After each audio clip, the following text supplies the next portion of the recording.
Cerkev na Malem Vrhu, ki se jo v pisnih virih omenja od leta 1689, je bila večkrat poškodovana in obnovljena. Nazadnje so pred 30 leti obnovili streho. Enkrat je bila poškodovana v brežiškem potresu in prenovljena 1920, potem bilo mirovanje do 29. decembra. Lani, ko je potres stresel hrvaško Petrinjo, pa tudi cerkvico na Malem Vrhu, ki je utrpela takrat kar težke poškodbe, bom rekel. Zdaj pa dejansko v torek, zvečer ob 6, malo čez 6 uro se je pa zvonik sam zrušil.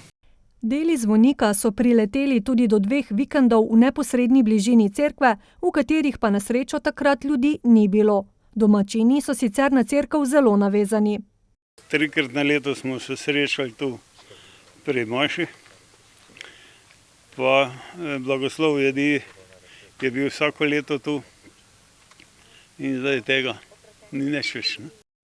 Kot smo izvedeli, so po lanskem potresu na Malem Vrhu obvestili pristojne o poškodbah, ki so si stavbo sicer pogledali.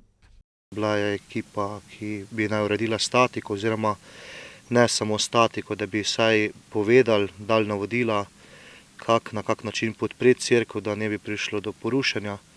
To se do danes ni zgodilo. S tem pa so se poškodbe poglabljale in nazadnje vodile v zrušitev zvonika.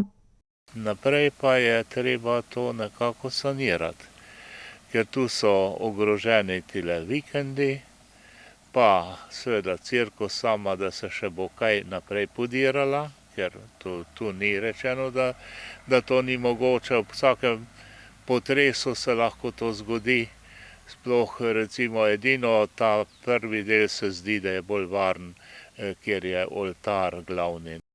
Kot dodaja, ocenjuje škodo na več 100 000 evrov.